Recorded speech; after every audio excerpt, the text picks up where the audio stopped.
So welcome everyone. My name is Mark Hummel. This is Mark Hummel's Harmonica Party, and we are brought to you by our sponsors, Electrify Records, Seidel Harmonicas, and Mountaintop Records. And the cut you just heard was off an album called The Hustle Is Really On that I did for Electrify Records, and it features a number of great local musicians like Kid Anderson and June Core and Sid Morris, but it also features the Golden State Lone Star Review, which Wes Starr and I were both a part of, along with Anson Funderburg and Little Charlie Beatty and R.W. Grigsby. And so we're going to be talking to Wes, who has moved from Texas to California. And so we're going to just be talking about Wes's history, because he's really one of the premier drummers out of Texas who has played with just everybody on the scene. He originally is from Rome, Georgia, as R.W. Grigsby, our bass player, is from, and they grew up playing together as teenagers in high school, correct? That's right. Yeah. And tell us a little bit about your history growing up in Rome, Georgia, because your dad was a radio engineer? Dad was a radio engineer at one of the most powerful radio stations in the Southeast. They were a 50,000 watt station, a WRGA from Rome, Georgia. And that was real. I had a great childhood, and my dad was a really well-respected man, and I had three brothers, and they all became engineers. And I was kind of the black sheep. My dad had started... As all rock and rollers. That's right. My father didn't, by the time I came along, he didn't insist that I go into that, but I did go to vocational school and junior college and got a little 2-year certificate, so I had some knowledge, just about enough to get me in trouble. And, I acted like I knew stuff, but sometimes I didn't. As a kid, and then early in my, like 12, 13, 14, I would go to the radio station and out to the transmitter. But at the station, they had a lot of music because we were on the train line between Chattanooga and Atlanta.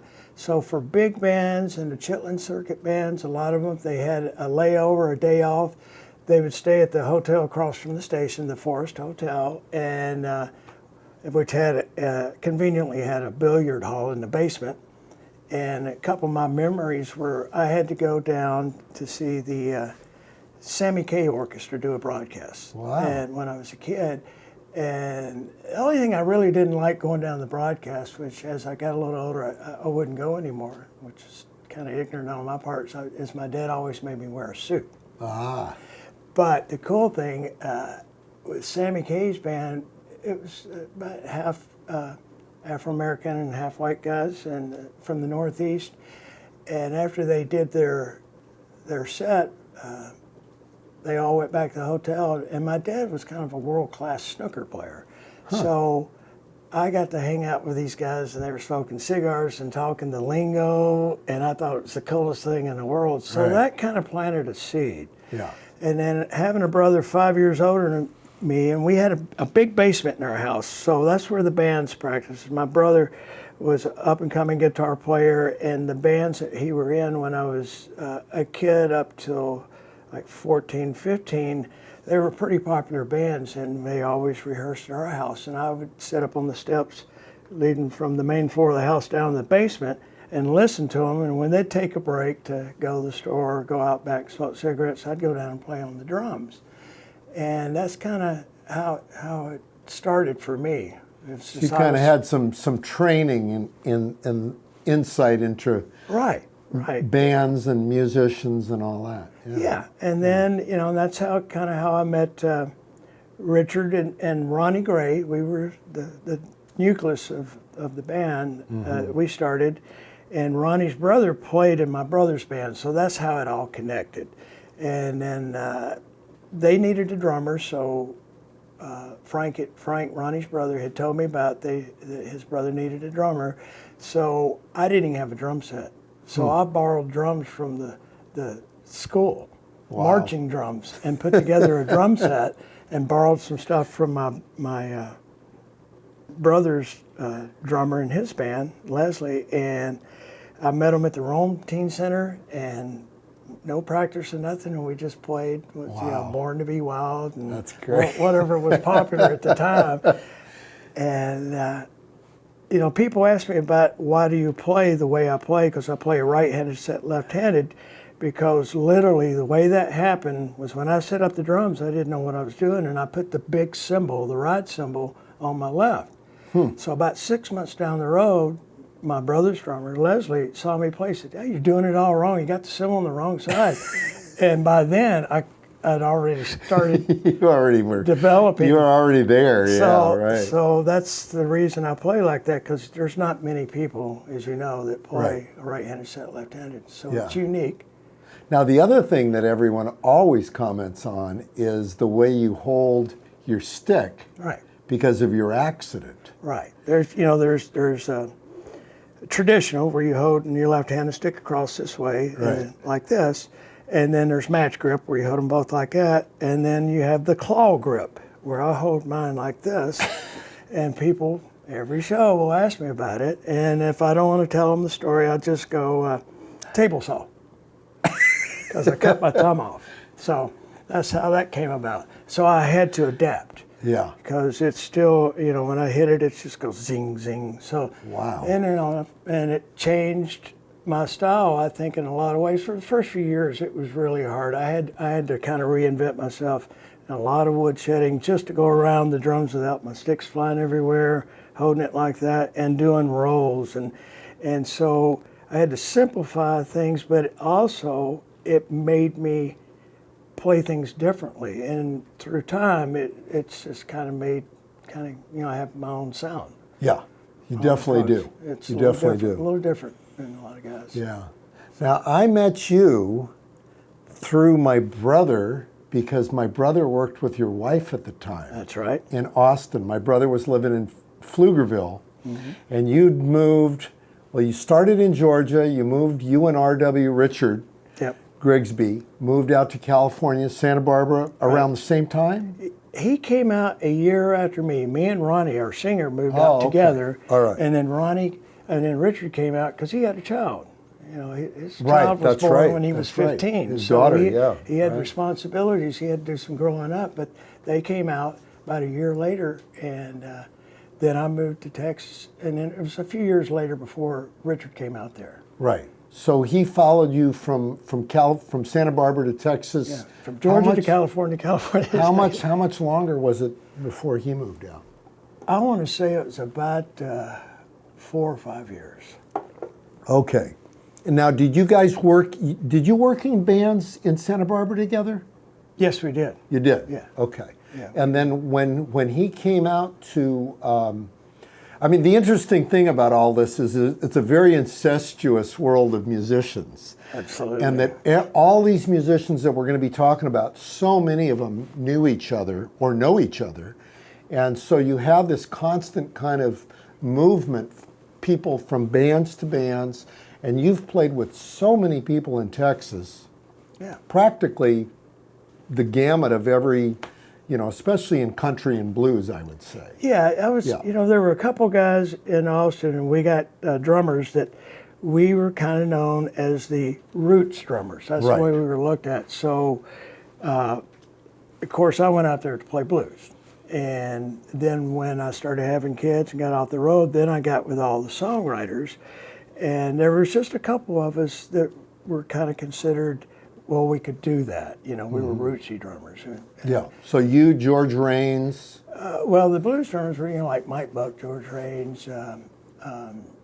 Would Frosty be in there? Yeah, Frosty would be in there. And Frosty did a lot of the session stuff with the songwriters. George pretty much stayed to the rock and the blues stuff mainly. Right. And, and George played with Boz, too, yeah, right? Yes, he he played did. with Boz Skaggs, in the original band, in California. So, okay, so let me try. I'm trying to get a handle on this because it really is everywhere in a sense of of Austin and what happened there. The first guy you got with would be Omar, correct? Right, and that was through Kim Wilson. That was through Kim. Kim. So did you know Kim in Santa Barbara? Kim had already moved up to Minneapolis and had just moved down to Austin, but he was coming back and forth to Santa Barbara because his folks were there. Right. And whenever he came back, he'd always play. So I actually had met him after he had moved, but I met him in Santa Barbara. Right. Him and Nick Conley, and you know, he kept telling me, you need to come out to Austin. You need to come out Interesting. and he told me that a friend of his was going to be looking for a drummer, and that's what got me out there. So I flew out there and Kim. So he hooked you up with Omar? Yes, Wow. I flew out there, and you know, he picked me up at the airport. It was my birthday, and the first music I saw was we went to the Soap Creek Saloon, and there was a triple threat review with Stevie Vaughan, W.C. Clark, Lou Ann, Right. and Chris on drums. And I sat in with him. That was my introduction to Austin. And I liked it. Yeah. I remember during those days, that must have been, would that be mid-70s? That was 79. 79, okay. Because I remember I had actually really considered moving to Austin around that time. I even started selling Kim my record collection and regretted it. Well, that was the time to be there. Yeah, it really was. It really was. Yeah. You know, because you know, I did my audition with Omar and found a house, and so I had a month period to get my stuff together in California, and then me and my first wife move out there. Right. So it was, nobody had was on a major label or a label really. Yeah. So we were kind of all in the same boat together, and the Cobras, Omar, Stevie, Christopher Cross, we all had the same agency, so we all did these 6-week tours together. Interesting. Yeah. Yeah. Wow. You know, the interesting thing about this would be a good time for me to kind of interject Stevie Ray Vaughan, is there was a real love and hate relationship with him with club owners and fans alike, because club owners always wanted him to turn down. Right. I'd always heard that. And when we would be on tour, in order for, if there were 2 or 3 bands, if it's like, say, Steve and just Omar, sometimes for us to get paid, we would have to go back on stage and finish Stevie's set for us to get paid. Wow. Incredible. I remember, you know, I was talking to Junior Watson recently, and he told me that he had a cassette that Stevie had given him to try to get him gigs in California. And I think he still had like the letter or something that Stevie had given him. And he said Stevie didn't speak to him after that because he never got him any gigs. Well, I understand that.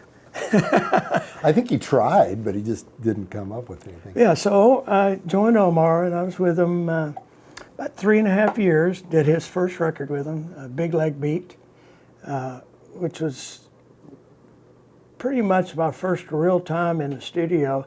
The album holds up real well. We had a horn section come in, but I learned a lot from doing that session. The first record I ever did was in Rome with Richard on bass, a little 45. It's a little Christian record, and it kind of got my first time I heard myself on drums. Actually, the first time I heard myself on drums, I have to interject this. I lived on Booze Mountain Road in Silver Creek, Georgia, outside of Rome.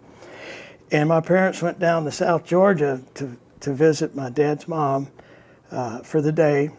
And so I had the guys come over, band we were playing in, and we recorded the first time at my house in my parents' den. And then all the guys left. And it wasn't 2 hours later, a tornado hit our house, blew the roof off the house. I remember hearing about this. And that should have been a sign not to ever get in the music business. but that's what happened. Right, I remember hearing that story. So, you know, and then of course, I have the earthquake tape from Santa Barbara when we were playing at the gallery when the earthquake hit. And all the alarms were going off because it was Sunday afternoon. Incredible. So I have these interesting tapes. Yeah. Well, you were just telling me on the way here about the fires in Santa Barbara. You said there was the one fire where you watched the city burn. Yeah, we were in carpentry and sat on the roof. And then what was the second thing? Then there was the mudslides. Mudslides afterwards, right. And then they had the earthquake. The epicenter was only a mile off the coast. That's why it did so much damage. and it happened on a Sunday. So, and I lived right off State Street, and I was playing at this gallery that afternoon, but every glass shattered in every building on State Street. So all the alarms were going off. So it's this real eerie kind of, it shook the building back and forth. And Richard lasted a lot longer there, I guess. Yes, he did. Yeah, he stuck around there. Right.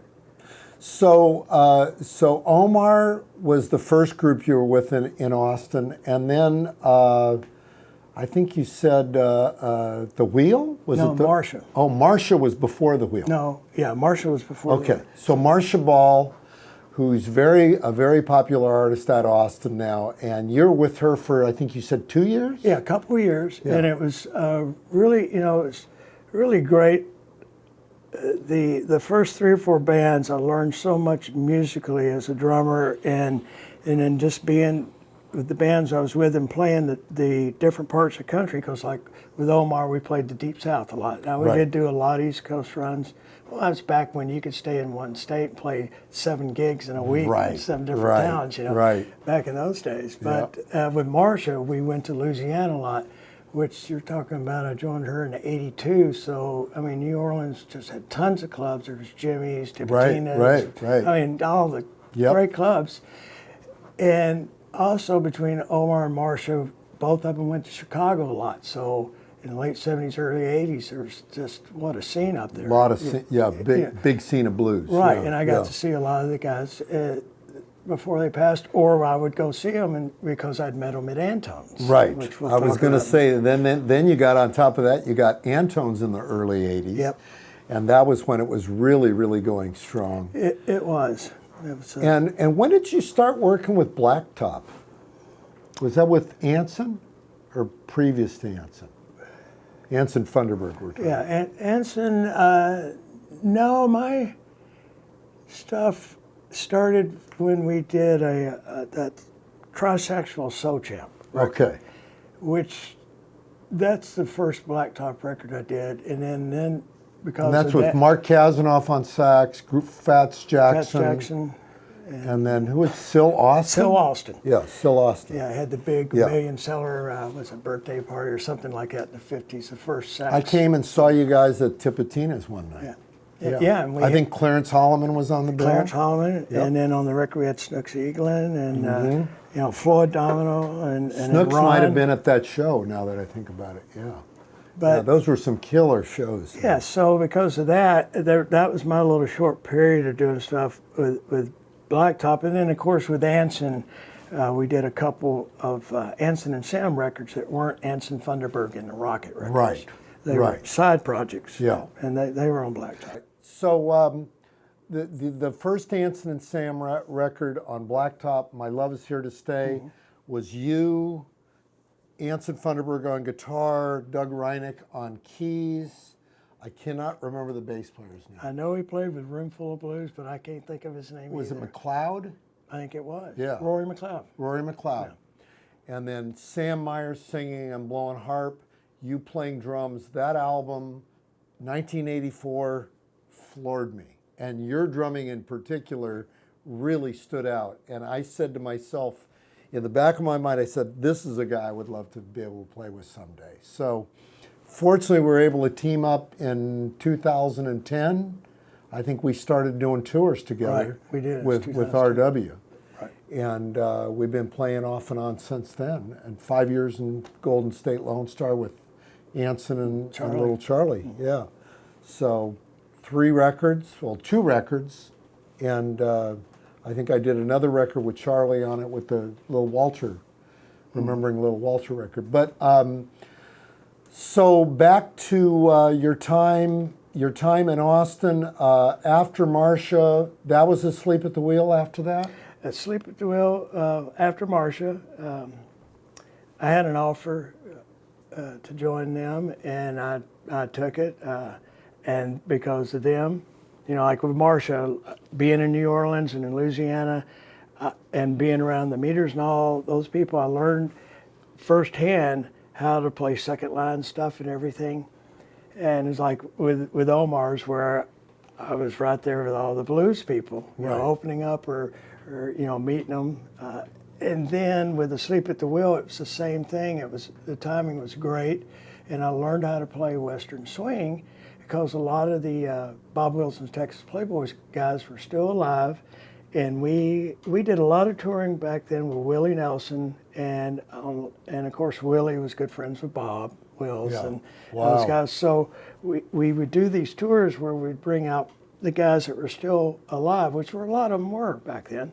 Out on the road, we'd do a special segment, and they would get up individually, and then toward the end, everybody would be out there. But the original drummer for Bob Wills and the Texas Playboys was Smokey Dacus, and he's considered the first country drummer. He put the backbeat to so people could dance because they played, amazing. Ballrooms. Like Kane's Ballroom, that was their home base. Right. And what he would do, what he told me, so that the dancers could hear a more defined beat, he would beat on for real loud on his case. He sat on his trap case and would beat on 2 and 4. That's amazing. On that. That is wild. And put the backbeat to it because the That's stereo great. was too soft. Yeah. And so he would hit on that on 2 and That 4. is so he wild. put the backbeat to country. And back then, I am assuming nothing was mic'd except for the vocal, right? No, you go into exactly. You go into the old dance halls in Texas, which there's still about half of them still around, about 70, 80 dance halls around Texas.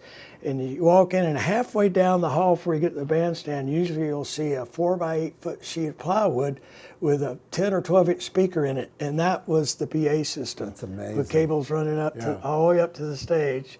But playing with Sleep at the Wheel, and that was a hard-working band. The first year I was with them, we did 300 dates. Wow. And, That is hardcore. and it was a great band. I mean, Ray's always had really good bands. Yeah. And the band, particularly at the time that I joined, Chris O'Connell had come back. Right. And who was the original singer. Who lives around here now. Yep, Yeah. she does. And then we had, for a time, we had Junior Brown playing with And us. that's how you hooked up with him. Yep.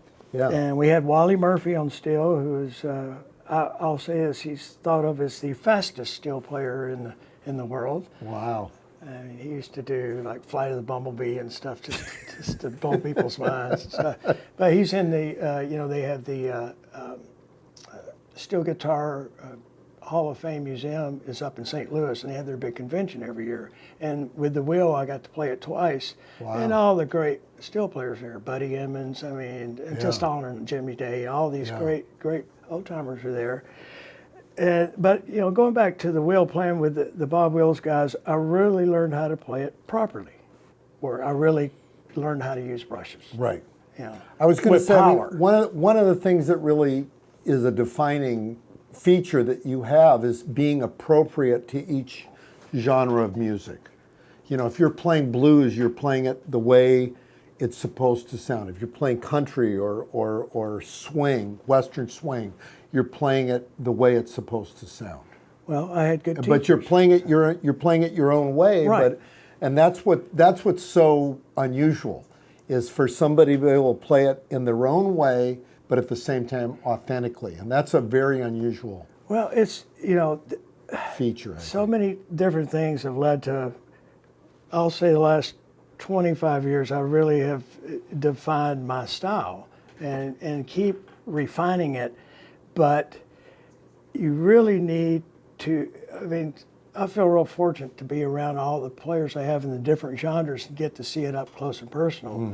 Because standing right offside the stage and watching somebody play it, it's so powerful. Yeah, it is. It's very, very It's a total powerful. learning experience. And especially, I guess it is like that with all instruments, but I mean, for a drummer, because you can hear it, and you're going, how's he doing that? And then when you see him and the mechanics and the sticking, even as simple as it is, and then I would have to figure out how to do it because I play backwards and wrong. So because of that, it has my own interpretation. Right. And if you think about George Raines and Frosty and Fran Christina, we're all lefties on the right-hand set, and we all got to be around each other. That's so interesting. we all helped each other kind of do this constantly. That's really interesting. And we're able to sit on each other's set, but it was watching each other. Yeah. And you go, oh, that's how he does That's it. so wild that all four of you guys And we were around were each there. other for, That's so a lot wild. of years. So. That's amazing. Yeah. So now Fran Christina is somebody that's, now was he in the Wheel before you? Yeah, way before me. He Roomful, the Wheel, and then T-Birds. That's right. I think that's the way it went. You were with the Wheel for what, a couple of years? Not quite 2 years. Okay. And you know, the other thing, I'm going to interject this, as years went by, I never burned a bridge with any of these bands, and because of that, as years have gone by, I mean, over the years, I've gotten calls to fill in for the Wheel's drummer, and Ray's real picky about drummers. Yeah. And there's only a couple of us. He wouldn't let his drummer take the time off if it was a wedding, a funeral, whatever it was, unless he could get one of just a couple of us. Right. Because it's so defined. I can understand that. You know, particularly with that music. Yeah, I understand that. Makes a lot of sense. So yeah, so I was with them, and then I left to get off the road from the Wheel in '85, and because I had a newborn at the house and a 5-year-old, and so I wanted to get home and get into the local scene, and then I took a day job, as an electrical maintenance guy at Dillard's department store. Wow. And did that. But you were playing gigs the whole time. But only 6 weeks went by, and I got a call, kind of once in a lifetime call from Mason Ruffner. Right. So he got asked by Jimmy Page. Jimmy had a new band with Paul Rogers called The Firm, and not by management, not by the record label, but Jimmy called Mason, wanted him to open up his tour because they had become friends in New Orleans. Wow, you know, that is right, because he had the gig. Yeah, that's right, the Absinthe Bar. Yeah, I forgot about that. Right, and so that's where they met, and they became friends. That is so wild. And with Jimmy and I became really good friends. So anyway, I ended up doing that tour, and Mason had asked me about a bass player. You know, there's something you were talking about earlier about how we were talking about, oh, you can't do this gig in Nashville because you're too old, or you know, because it's the image thing. Well, Mason's album was taken off, and he had a real high-profile management group, and a bass player that I'd recommended to do the tour, because Mason had asked me to find a bass player I was comfortable with to do this tour, and I told him John Blondell, who was a monster, who had played on one of Finger's records and stuff, and was a great trombone player. Yeah. But they didn't like the way he looked. Wow. So we got Sarah Brown. That's so bizarre. And so we went out and gallivanted around. You know, we were playing the Hole in the Wall across the University of Texas on a Tuesday night in front of 40 people, and then by Friday we were playing the Omni in Atlanta in front of 18,000. So, and that's the way it went for the next, you know, throughout the summer, whatever it was. Crazy. I can't remember, 4 or 5 months. That's crazy. You know, and the great thing about it was a great experience, and I got to be a rock star for a moment. And of course, I had the highest respect for both those guys, Paul Rogers and Jimmy Page. Right. And they were so nice to us on the road. And you know, we were in RV traveling and staying in whatever town we were playing in. But those guys would always fly in and out on a private jet from a hub city. But when we would play that city, Jimmy would usually call my room, get my room number, and want me to go with him down one of the clubs because he wanted a shuffling drummer to go with him. And we become good friends. That's cool. That's cool. You know? And, you know, kept the friendship up for quite a few years. I just kind of lost contact with him the last 15 years, but for a lot of years, we stayed in touch. Yeah, that's awesome. Yeah. So did you ever do a like a hub city tour where you were flying out? With Hal, like for example? Yeah, Hal with Hal, because we, you know, when I was playing with Hal Ketchum, we moved up the ladder pretty quick, and within a couple years we had a full crew with a couple buses, and then on the biggest year for Hal, we'd be on the road, but we'd get a Learjet to fly halfway across the country to a festival that day and then fly back to meet the band. And so we did that one summer until we had a little accident in our plane, rented off the end of the runway and put the front landing gear into the mud and pouring down rain. Oh my God. But I won't talk anymore about that. Well, I mean, you were running down a couple of the really, you know, the bad bus accidents you were in. Yeah, bad one. Pretty horrific. Head on one when I was with Delbert. Yeah. And then had a really bad one with Hal Ketchum. So I've been in a plane wreck, 2 bus wrecks. No, Ran thank with you. hitting a deer. Yeah, and then we hit a deer. Yeah, right. That was the tour that took me out for about a year, I think. And I've said this before when we did the one on the Road Dog episode, is that you're traveling, and it doesn't matter if you're in a van, a tour bus, a plane, your risks of getting in an accident or having some kind of bad juju come down increase every year as you've been out there. Absolutely. And the more you're out on the road, the more your odds increase. And it's kind of a disconcerting way to get through life, I guess. Yeah.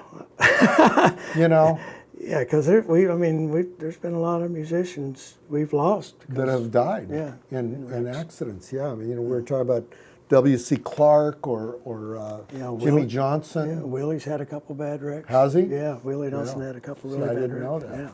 Yeah. Tour bus wrecks. So it's a very weird existence, I guess I would say. Yeah.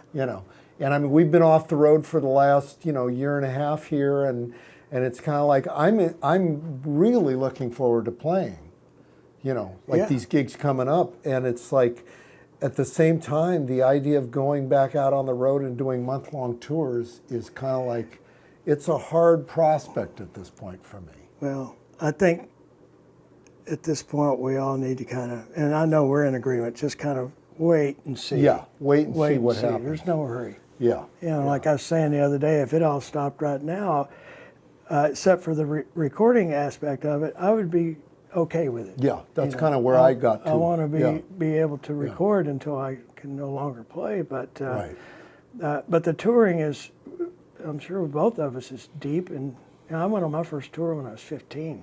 Wow. Down to Florida. Yeah. And see, you're way ahead of me. but and I was touring with my thumb. That's about that that's age. another great thing about my parents is they allowed me to do that. And my parents would take us to the interstate about 20 miles from my house and would drop us off, and we would hitchhike all the way up to Allentown, Pennsylvania. I did this 3 years in a row. Wow. And then we'd take the bus into New York, have our tickets in advance, and we'd go all the great jazz shows. That's I got to see amazing. Mingus and Miles. I mean, everybody. That's incredible. And and then we'd do the same thing coming back, and call my parents, and they'd come pick us up. Yeah. But they were cool like that. Yeah, And it's that's- back, and it that's was kinda- a tail end yeah. when you could do that. Right. And feel safe. I mean, one night we were picked up by the police, and they took us to the jailhouse in this little bitty town somewhere up in Virginia. It was outside of Roanoke. And they called my dad, and they put us up for the night, and they got us back out to the highway the next day. It was all good. Yeah. I hitchhiked to the Monterey Jazz Festival the first time when I was about 16. I don't recommend it these days for anybody. No, definitely not. Definitely not. So another great story I wanted you to tell people is the Tiny Tim in 1978. Okay. Well, when I moved Because out, no other drummers I know of can say they played with Tiny Tim. Well, when I moved out to California, I played first band I played with. It's a hit and run swing band, and we were kind of on the coattails of Dan Hicks and the Hot Licks, but we were just kind of following their path, and we got really good and we're real popular on the Central Coast and in LA, but we played in Rome, and one of the clubs there had Tiny Tim coming in, and they hired us to back up, to open up for Tiny, and they hired me and the bass player to play with Tiny and his keyboard player. And at the time, Tiny was living down in Florida. And so he came up from Florida and was doing a little southern tour.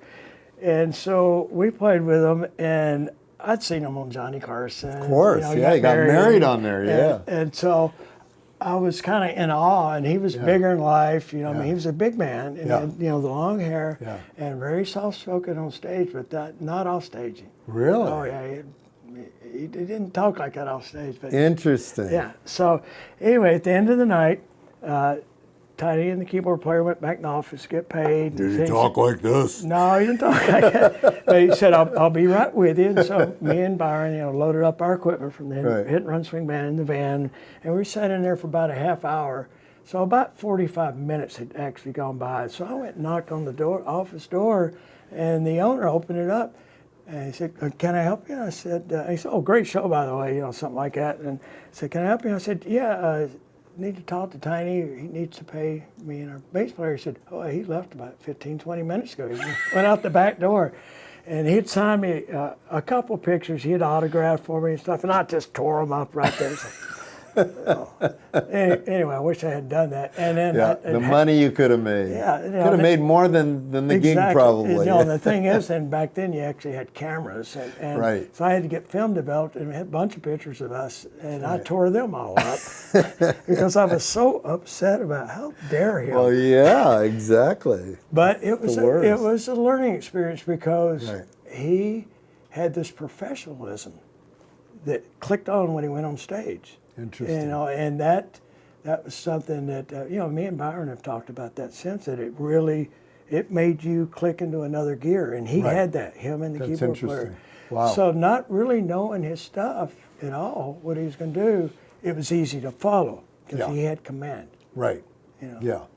I've always been really impressed. I remember one time watching James Cotton do a gig with Steve Freund, where I picked up on just the abilities of a band leader being able to cue musicians on the spot and make them sound like a band that he's worked with a million times. Yeah. That's a true talent. Yeah. Well, I have to say, and I've said this many times, the best guy I've ever been on stage with that can direct a band while he's counting the song off and pointing and stuff, and it all makes sense, is Delbert McClinton. Okay, let's talk about him. Delbert. Yeah. Because you worked with him twice. I worked with him twice. Mm-hmm. I didn't get fired either time. Right. But it was kind of a mutual understanding, you know, and he always took care of me when I left. But first time I played with him, Nick Conley got me in the band, who Nick and I met him in Santa Barbara. He's a keyboard player, played in, I don't know if you remember this band, Spliff. They were the big I have heard of that West Coast band. reggae band. Yeah, I have heard of that back in the 70s. Band. Wow. And so both you and Anson were in reggae bands. No, Anson was. Oh, yeah, that's right. Anson was. That's right, he was in a reggae band. Yeah. And so I knew Nick from California, and Nick moved out to Texas a year after I did, and actually lived in my house for 6 weeks till he could find a place. Him and his family, young family, stayed there while I was on the road with Omar. So down the road, Nick ended up playing. He was actually the first keyboard player with Stevie. Wow. Yeah. I did not know And he played that. around town. You know, him and Denny were kind of like ghost members in that band. Right. Denny Freeman. Yeah. And I knew Denny was. Because he did that with the He was in the T-Birds. Cobras, right? Yeah. And Denny and Stevie were in the Cobras. Right. Yeah. But he was a really great piano player and actually toured quite a bit with the T-Birds early on as a keyboard player. But anyway, so Nick was playing with Delbert, and they were losing their drummer. It was right after Delbert did that great live album from Austin City Limits, and which is still a wonderful record. And the drummer left, and so I got a shot at it. And actually, my rehearsal was in a studio, or my audition / rehearsal, we actually did a Schlotsky's commercial. Sandwich commercial. The deli, right. We did a sandwich commercial. I love that. And that was my audition, basically. Wow. Basically, that's the way it went. Interesting. And you know, Delbert, I learned so much from Delbert, and he was, Delbert could be tough, but he was never like that with me. Yeah. We hit it off, and because he was known to be one of those band leaders that's hard on drummers. Right. And he was fine. We got along great, and I learned so much from him. And then it was, it was just time to move on. But Hal Ketchum needed a drummer, and a mutual friend of ours called me up, and so I went and played. Actually, I think it was the day before Christmas, first time I played with him, and it went really well. So I started playing with him when he needed a drummer, because a lot of times he did stuff without a drummer, because he was doing more of the folk. Singer-songwriter? Yes, singer-songwriter stuff. And so when Hal went to Nashville, he got a writer's deal first, and had written some songs that artists had picked up, and then he got a artist deal. So they made a record, Small Town Saturday Night, they made a record, and then out of the blue, after not talking to him for years, he called me up and said, hey, I want you to be in my band. I've got this album coming out, and I want to use my Texas guys. Nashville wants me to use these guys up here, but if I can get you and Keith and Scotty, I want to use you guys. Yeah. And we may add one guy from up here, but I want that. That I want sound. it. Yeah, I don't want Yeah. it to be homogenized and just Right. filtered and just just be stock stuff. Because you guys play my stuff good. So they watched us like a hawk for about the first 6 months. When and we went out on the road when Hal's single broke top 40, and when it got up to #1, they left us alone. And we were good to go. Yeah. And so yeah. then we moved over to Nashville. We all relocated over to Nashville because as you know, it's just easier to tour. Sure. Nashville and Memphis are great locations to tour Right. because you can go play You can power hit everything. weekends in 30-something Right. states and That's go right. home. That's right. So it's just easier. And from Texas, it takes a day to get out of the damn state. Absolutely. So Yeah. it just seemed like the right thing to do. And then things just kind of kept going, and it was a good run for me because Now that was 7 years. Is that what it was? it was not quite 5. Not quite 5. But we Okay. had 14 top 10 hits. Wow. And so 5 million records, and Wow. it was. And I really, by then, from learning from my mistakes of not paying attention to what was going on in other bands, I really paid attention and took it in because it was really the big time. Yeah. It wasn't just Yeah. a tour doing big Right. time stuff. It was. Right. I was part of it, and it was. The band, as a band, was critically acclaimed because we had a sound. Right. And I always considered us, even though we were 4-piece, I always, for a long time till we had a keyboard, so we were 4-piece. Our 5th instrument were the vocals because Scotty and Keith, bass player, guitar player, sang incredible. They were incredible singers, and with Hal, their voices were special. So that was our 5th instrument. Yeah. And Wow. we used it. And we became a very powerful unit because Hal would write a song in the hotel room, and then we'd get on the bus the next morning, bus call, and he'd have the guys break out the guitars, and they'd run it down and tweak it, and then we'd get to the next town, go in to do a sound check, go run it down and play it that night in front of 5,000 people. That's That's incredible. how much confidence Yeah. we had. That's serious confidence. And yeah. so he relied on us a lot, and he was, just it was great for a long time. Yeah. And I have to kind of watch what I say here. Well, no, I know he just recently passed. He recently passed, and we buried the hatchet. But with a lot of he had his demons and stuff. And Yeah. when he got serious, he quit drinking, and he was quit for almost 5 years. And then when he showed up at my hotel room, we may have to edit this out. I showed up at my hotel room in London, knocked on the door, and out of respect, none of us drank. And what drinking did go on would be maybe a nightcap or something. Right. We all curbed our drinking because respect for him, Because of and what Hal, was going yeah. on in the big picture. And he knocked on the door, and I opened the door, and he had a bottle of champagne and 2 glasses. And I thought to myself, it's over.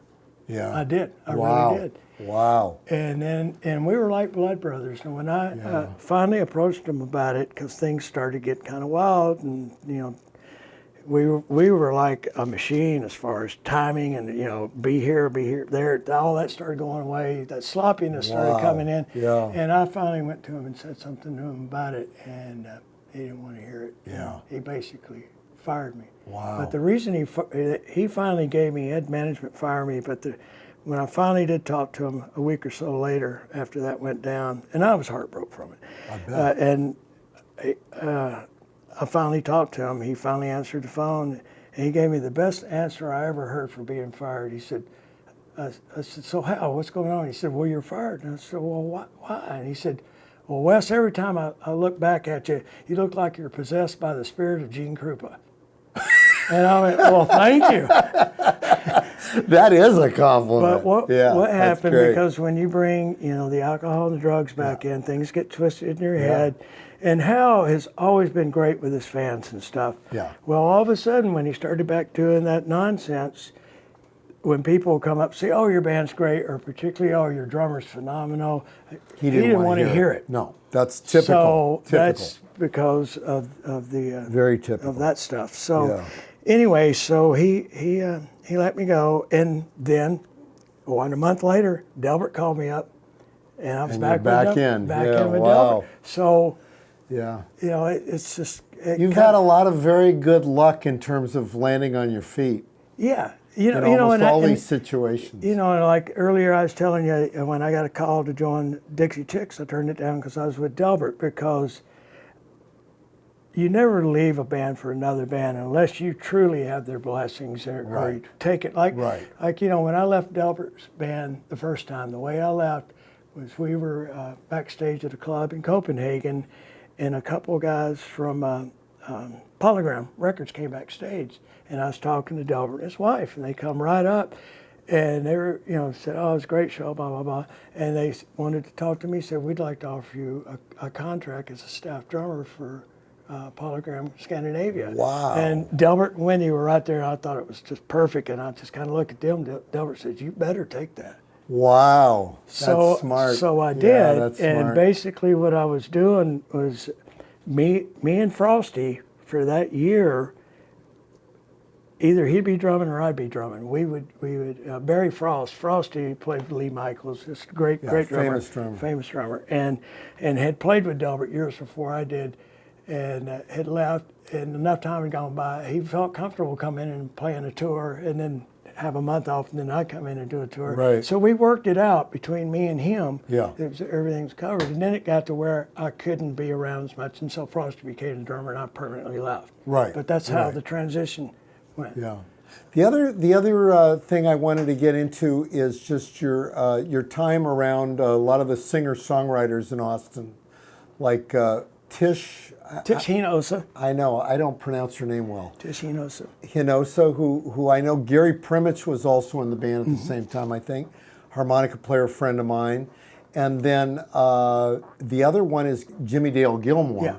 And a lot of the people that he played with, Stephen Bruton was another friend of yours. Joe Ely and Butch Joe Hancock, Ely. and they were known as the Flatlanders. The Flatlanders, yeah. Well, that happened because when I decided to get off the road, but the Mason gig came up, so I did that. So after that was done, then I got off the road, and I got my job, which I had just started at Dillard's as an electrical maintenance guy. They took me back because they needed someone, so I started playing with a lot of the singer-songwriters around town. Yeah. And that was another incredible experience for me, to really tune in to, because they're very those singer-songwriters are very particular. Right. The subtleties are so important to them. Yeah. Yeah. And the lyrics, and also with the music behind it. Yeah. It's very important for them. And you're saying you saw Townes Van Zandt passed out under a pool? Well, I met a lot. I met Jerry Jeff Falker, him. Most of those guys, usually when I met them, were passed out underneath the table. Right. And then down the road. How about Blaze? What was Blaze Foley. Yeah, did you know him? I knew. Yeah, Blaze actually, in his band, was only one other guy, the Eager Beaver Valley Boy. That was his band. One other guy. They were piling the van with Omar, and I think we did 2 tours together where we had Blaze Really? and his buddy open up. But my watering hole was, my local watering hole where I went to drink was the Austin Outhouse. Okay. Which was made famous in the movie about Blaze Foley. Right. But that was just movie. literally Yeah. blocks away from where I live. So that's Right. where I first saw a lot of people, a lot of the writers. What was your take on the film It was, about Blaze?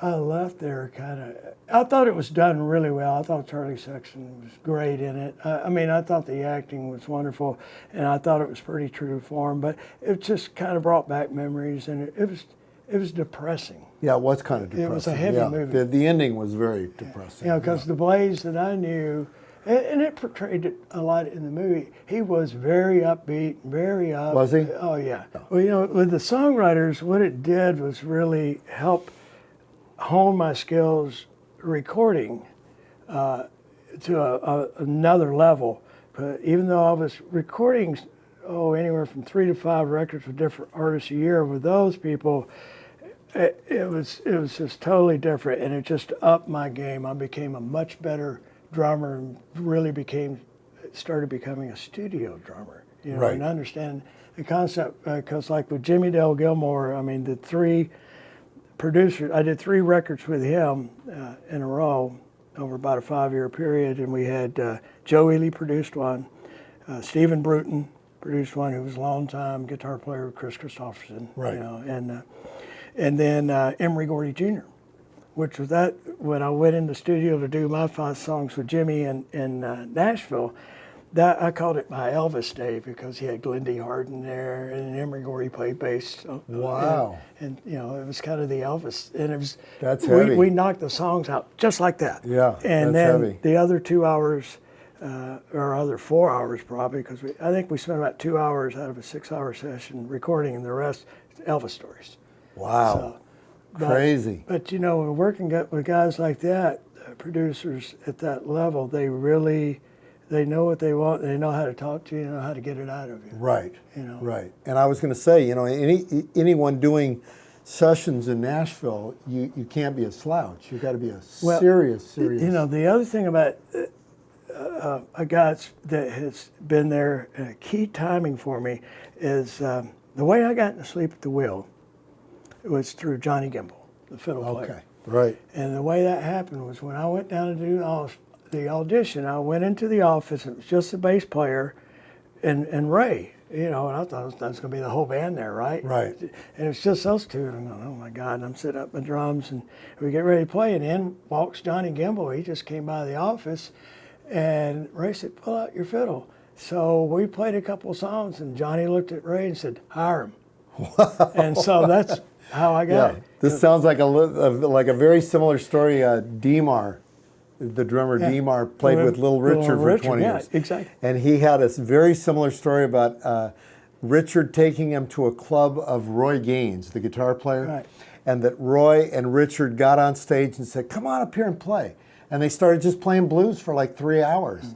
And that he was goes, his real you got audition. the gig. Yeah, that was his audition. Right. Yeah. So it's interesting how people, a lot of times they will kind of put you in a very comfortable situation where it's not a stress thing. Right. It's See just how being you- relaxed. Right. See And how you then, can so when I moved to Nashville, when I was flying up to Nashville to look for a house, I happened to be right across the aisle from Johnny Gimble. Wow. And there was a seat open next to me, so he moved over and we talked. And I told him what was going on. He was happy I was going to be playing, you know, moving up there playing with Hal. He said, "Be you interested in doing some studio work?" And I said, "Well, yeah." He said, "Well, I'm going to call a buddy of mine. Here's his number. Give me a couple weeks and then call him." Well, I didn't have to wait. The guy called me. And the way it works in Nashville, you really do, well, as they say, you got to have some talent's a given, but then you have to be on time and you have to be really nice. Wow. And I heard that out of Johnny's mouth. They said Wow. he said they used to have a guy, out of tune somebody was his name, guitar player, but he was the guy that was always there at the studio, Yeah. and he was an okay player, but he was the nicest guy in the world. Nobody could fire him because he was so nice and always on time. They couldn't fire him. So anyway, through great. Johnny, Yeah. he got me in the door because they have a list. Because in Nashville, you have your road players and you have your studio players, and there's not a whole lot of people that do both because you have to be on call, basically. Wow. If they call you Yeah. and you don't answer, you don't respond, Right. they'll get somebody else. And Right. I've seen the list of 1 to 50 players down the list of who they're going to call and stuff. And I saw when I got to MCA Studios, publishing company where they do all their demos, I saw the list of players and I'm going, why am I here? You know, but That's got to be gratifying. but the man. thing Yeah. is, so when I'd be off the road from Hal, I could call down there and say I'm available because it wasn't making records. It was the next process of getting the song from the songwriter from their rough demo in to put a band around that song and to keep the integrity of the song in place, but don't spend a lot of time on it, but the things that are important.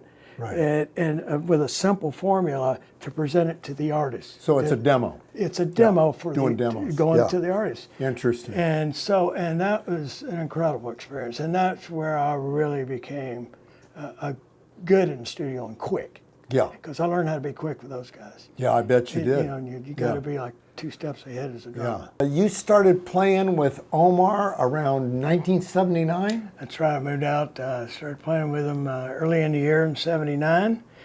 And the band at the time was a 5-piece. And after about a year and a half, we took a break. And when we came back, we decided to go to a 3-piece for different reasons. The guitar player wanted, the other guitar player, Pharaoh, wanted to leave and start another band he was interested in doing. And the sax player wanted to go back to teaching. And so we became a 3-piece band, which it took a lot of work because, as you know, with 3 people up there, it's not that you have to cover so much ground. It's just learning how to do it. You know, you don't have to play every note. It's about making the space work for you. And so our sound changed, and it was a little struggle early on. But that's where Fingers Taylor came in because he's from Mississippi, southern Mississippi, Hattiesburg, which is close to where Omar grew up, and of course grew up playing all the clubs in Hattiesburg. So he had known Fingers, and I knew about him, of course, with his many years playing with Jimmy Buffett, and I had seen him, as a teenager playing with Buffett, and then Larry Raspberry, and I think I'd had him on where he played on some James Taylor records. So I was real familiar with him, but I didn't quite understand because I knew what type of stuff we were doing, just low down blues, with this little tweely Jimmy Buffett stuff would sound like on it.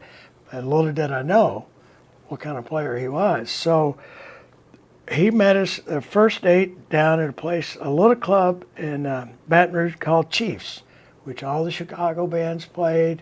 Chief had, could only see 80, 90 people in there. That would be full. And he had like Albert Collins here. Just all the Chicago guys played there. We played Chiefs, and Fingers showed up, and somebody dropped him off, and he had 2 amps, and he was going to be in the van with us for a month. And I'd never seen anything like it in my life. I knew Kim, and I knew some good harp players. Right. But his showmanship was, he'd been all the way over backwards. Oh, yeah. His head touching the back and forth. And he was very elastic. Incredible. Yeah. He was very much of a Southern harmonica player. That would be my take on Fingers. Yeah, he's you've got guys like Mickey Raphael that play that romantic type of harp, and then you got Kim Wilson and these other hardcore blues players, and then Fingers could do both really well. Yeah, and so we played the gig, and we were going to meet there. He was going to go off with some friends, and we were going to meet there the next morning at 10 and load up the van. Well, about 12:30, he finally shows up, and we'd already packed his gear up. And when we were packing his amps out, all sort of paraphernalia were falling out the back of his amp. I won't say what, but all sorts of stuff. Bags of this and that, and bottles. I've seen all that, yeah. And we got them all packed up, and we're sitting there waiting for him. Of course, before cell phones, so we could call him. Didn't know who to call. So his car comes swerving in the parking lot, the door opens, and he kind of gets, not shoved out, but kind of, get out, and there's 2 ladies in there. Let's get the hell out of here. And he'd been out with these 2 gals all night, and that's basically how it all started. I've seen him in action. Yep. And so, and because of that, Fingers went to make his first record. And you were on it. And I was on it. I was played drums on half of it, and then Anson, Thunderbird, and the Rockets were on the other half. And I had met Anson when I was playing with Omar the year before. We did a big festival that was sponsored by a club in Austin called Huts Diner. Right. And they did hamburgers, right? Yeah, hamburger place. Been around since 1939. Yeah. And they did this blues festival down on Town Lake, and everybody, the Cobras, Stevie, everybody played. Yeah. All the blues people were in town, and all the East Side guys, and then it was an incredible festival. And I think it cost $3 to get in, to hear all these acts. And it was a wonderful festival. But that's where I met Anson, and the first time. And then the next thing I know, I'm getting a call to come up and do this record Fingers was doing. Right. And that was kind of the beginning of mine and Anson's relationship, and with Fingers. And through the years with Fingers, because he kept going back with Buffett, but he was really wanted to do his own thing. And through the years, I believe I played on all but one of his solo records. Wow. I think the one I didn't play on is one Kim produced, because they were up in Detroit at the time. Right, and right, it was right, Doug right. Deming's Oh, guys. I remember that. And which is a really good record. That's a really good record. It's really yeah. But you know, we had one big time record on the MCA Records that we did at Jimmy Buffett's studio. Chest Pains. Right, I have that. And it was quite the experience. And you know, I really got to know Jimmy. And Jimmy was, you know, he didn't push himself on anybody, because he was more the executive producer than producer. But everything that he suggested was good, and he didn't suggest a lot. And he had really good ideas. And at the end of being in the studio for 10 days, and it's the first time I've ever been in the studio where the goal for the day was to record one song. Yeah, I was like, God. I usually do That's albums incredible, in a day. I know. You know, 'cause That's we had this incredible. elaborate budget. Yeah. So, and it was in that interesting period of well, we were on a big label, so it wanted to be kind of modern. The whole drum machine thing was coming about and stuff. Right. So when I was hitting a drum, it was triggering some other sound. So on some songs, I'm really only playing the cymbals, because they hadn't, the sound of electronic cymbals hadn't come to age yet. Right. Because of the wave in the cymbals. They sounded really cheesy. Yeah. Well, so the drums, but that was the fad in the 80s, you know, when we did that. I went with it, and I learned a lot. It taught me yet another lesson, you know, in the studio, where I kind of had to, instead of resist it, trying to learn how to you know, do that stuff. Yeah. And I remember Fingers having, like, because of the Buffett band, that he kind of met all these great musicians out of that band. Because I remember having the Memphis Horns. One time he brought down on one of our gigs in San Francisco, or Cropper, or I mean, he was all always these big people like Mac besides the Amazing McAnally Rhythm Aces guys, Yeah, all these guys, I mean, I've met all those guys. You know, I mean, he knew everybody. He did. I you mean, know, Fingers knew and everybody. he would usually people he'd invite down were the guys that would fit into what we were doing. You know, Right. So I mean, it comes up to what he wanted to do, because he did all Yeah. that other stuff. Yeah. So it was fun. Well, I was going to say, I mean, Anson's the one that introduced me to Fingers in 1986, and it was like me and Fingers got to be really good friends, like right away, because we were both, you know, sober, and it was, and then there's also the Sam connection, Yeah. the Sam and Anson connection through Fingers. Right. That's how Sam Myers ended up in Anson's band. Right. And a lot of people are not aware that it was Fingers and Sam that were playing together, and that was how, you know, Yeah. he got his attention. Basically, Fingers got Anson's attention. Yeah. Yeah. Because Check this guy out. Yeah, I mean, you know, and they had that band for a while where Sam would play drums half the set, Right. and then the other half set, Fingers would get off harp and go back to play Right. drums. Exactly. You know, Yeah. and, you know, and it's like, I heard some great stories about those days, like when they were playing these really funky juke joints around Jackson and stuff. Yeah. We're talking to Wes Starr, and we're going to talk a little bit about how Wes ended up playing with Jimmy Vaughn out of Austin, Texas, and eventually made records with Omar Dykes and Jimmy Vaughn together on the Jimmy Reed Highway, 2 albums? yeah, there was basically 2 albums. The way it started is Omar said he was recording some Jimmy Reed stuff and wanted me to be involved in it. And he had already been in the studio with Jay Moeller, who had been playing drums with Kim Right. in the Fabulous Thunderbirds, and Gary Primage and Gary Clark Jr. And then he invited Jimmy Vaughn in. And then Jimmy had all these ideas and was totally into it. It was wonderful. It just it blossomed from this idea of Omar into this big kind of production thing. And the songs really got great treatment because he brought in Kim Wilson, he brought in James Cotton, of course Gary Clark Jr., they had Derek O'Brien, Lou Ann Barton, Ronnie James on bass. Didn't Delbert play on? Delbert McClinton. So that was the initial group of players. And they put out a record on Rough Records. Okay. And it got Right. a lot of attention. And then we got asked to do it Austin City Limits. So that brought all those players who may not even seen each other in the studio because they did their parts remotely Right. or whatever, all together. And it's the first time Kim and Jimmy had played together since Jimmy left the T-Birds. Wow. And we were going to do some live dates. So we all were kind of seeing how that was going to go. And they were more than just polite to each other. Because we had to do rehearsals. We did a couple of live radio shows, some interviews over at the ACL studio for the radio program. Did a little acoustic live set there while we were down in the main room rehearsing for the TV show the day before.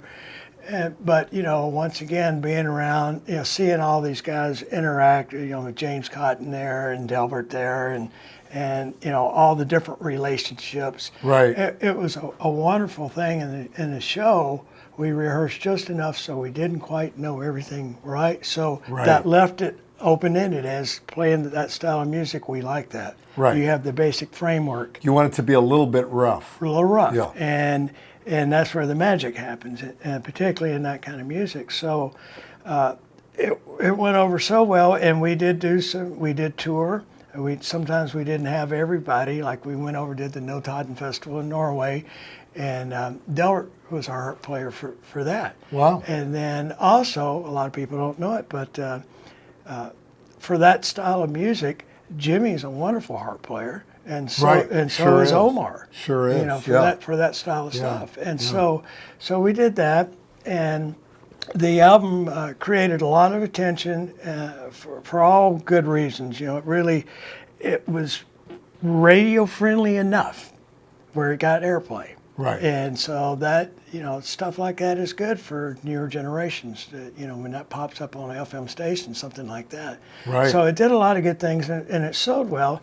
So, and we did, like I said, we did some live shows on the West Coast, the East Coast, and I think Texas and Florida. I can't remember where all, but for about a year and a half, we that was what I was involved in.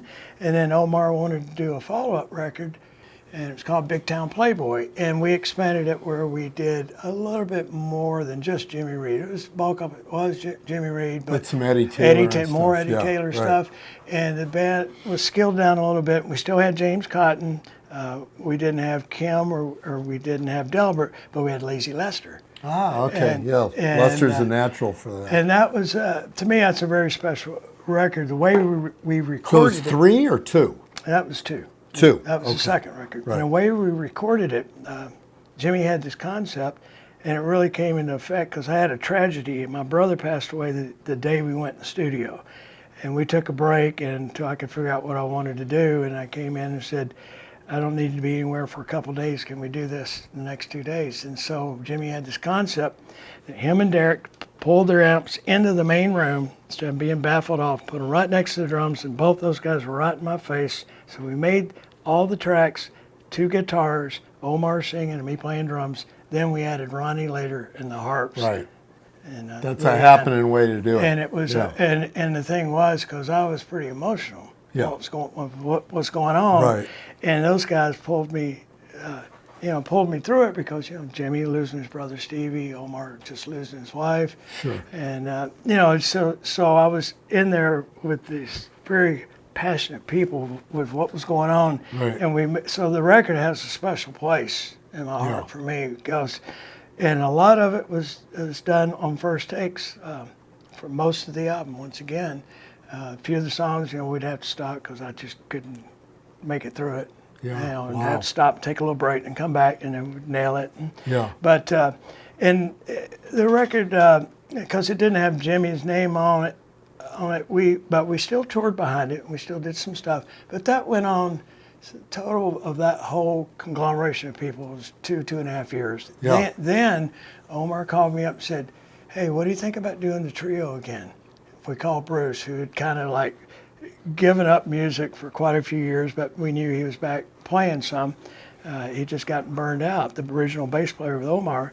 So we called him up, and we kind of had a residency once or twice a month at the Saxon Pub, real famous club in Austin. Right. That's where I first saw you. And we had so much fun. I mean, it was fun again. Yeah, And so we yeah. did that for quite a while, and then I got Omar wanting to record some more stuff. But going back to the Jimmy Reed Highway project, all that stuff that he had originally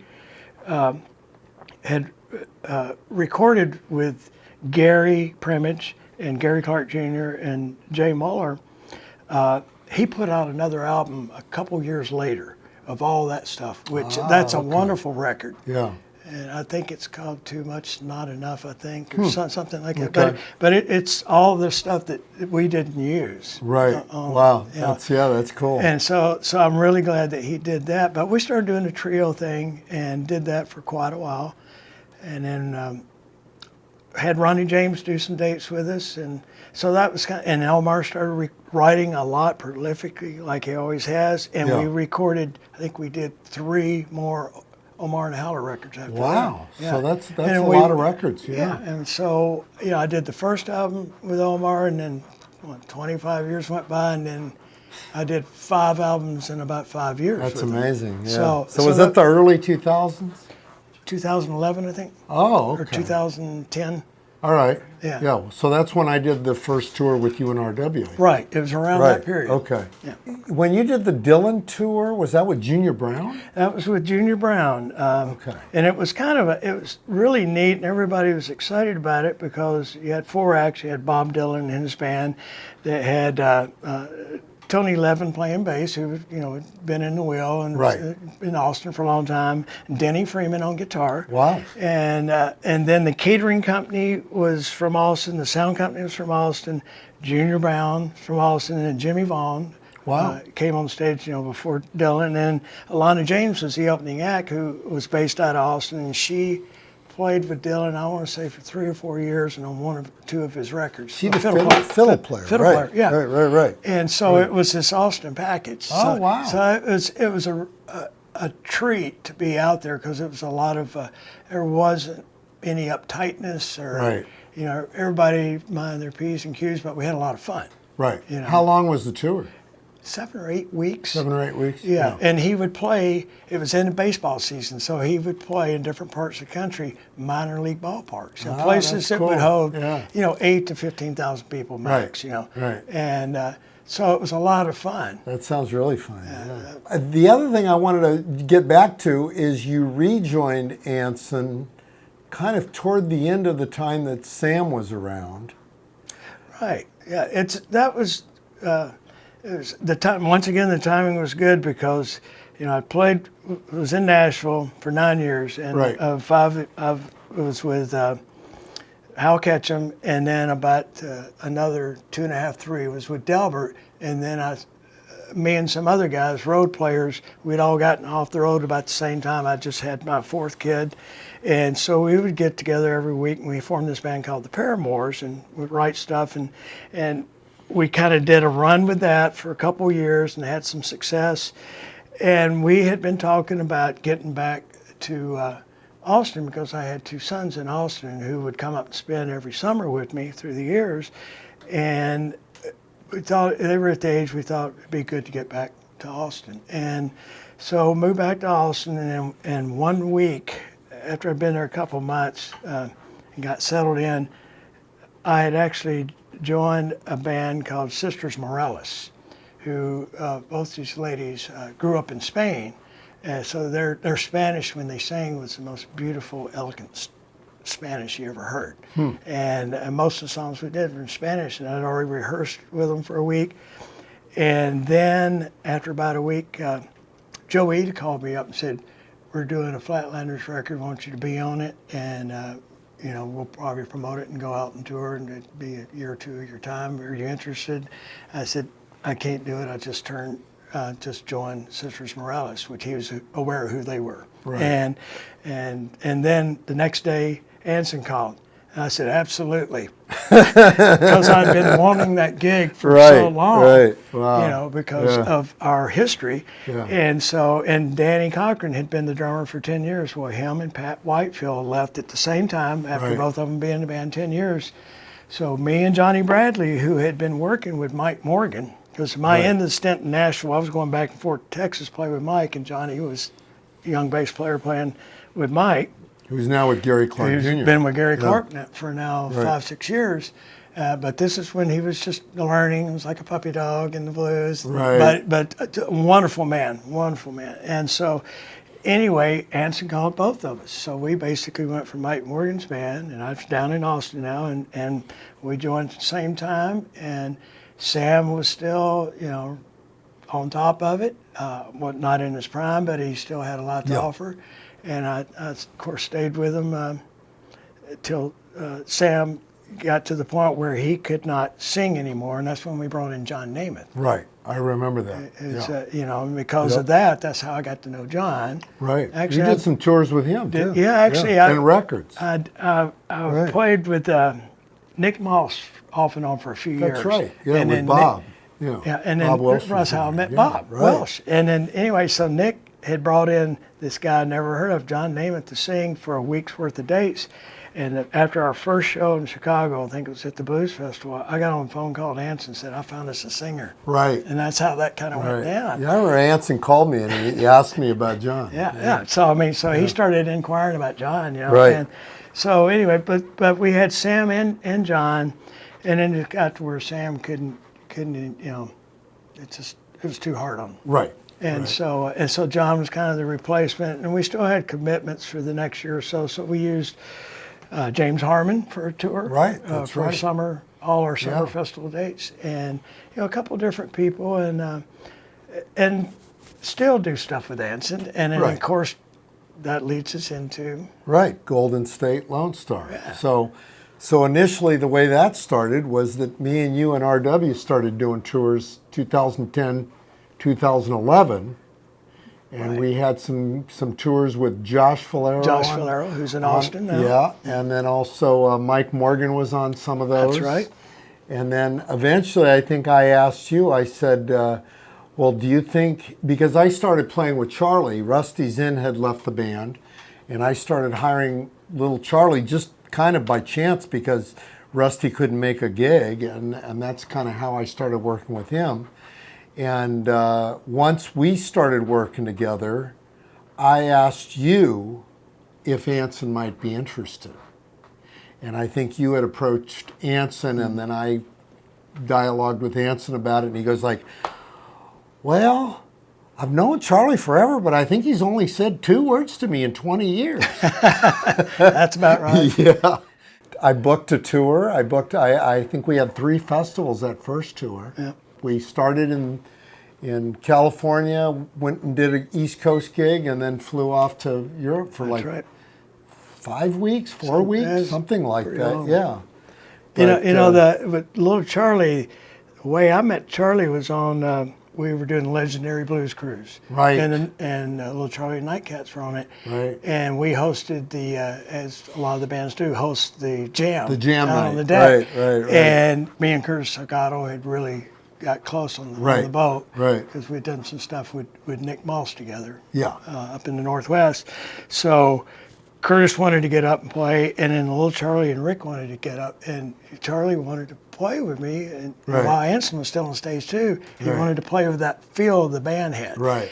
And so that's the only time I'd ever played with Charlie until Jump Ahead to when we started playing together. Right. But it was a good first meeting. Yeah. And it's interesting just how that goes. Yeah. It's like the first impressions make such a big difference. And I'd known Charlie since, God, I met him like before I met Rick, actually, because I played with a drummer and a guitar player that played in his first band.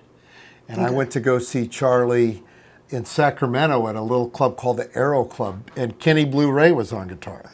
Really? Back then, yeah. Charlie just blew harp mainly.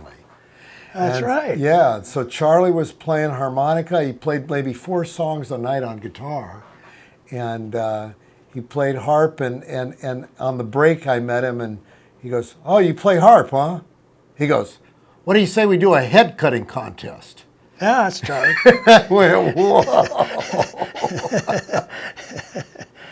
So I became much better friends with Rick. And then, but eventually me and Charlie kind of got to know each other a little bit, mainly when his wife died, and I sent him a note, and he sent me back a very nice note about it, and we sort of patched became better friends. So, you know. Well, by the time we got to when we were in Chicago and we did the cuts that are on the album, I remember that moment so well. Being in the studio, I have just a really good recollection of that whole day. I know Charlie was a little under the weather, which I think probably worked in our favor. Right. Because he was, nursing his cold and just was kind of, doing his thing.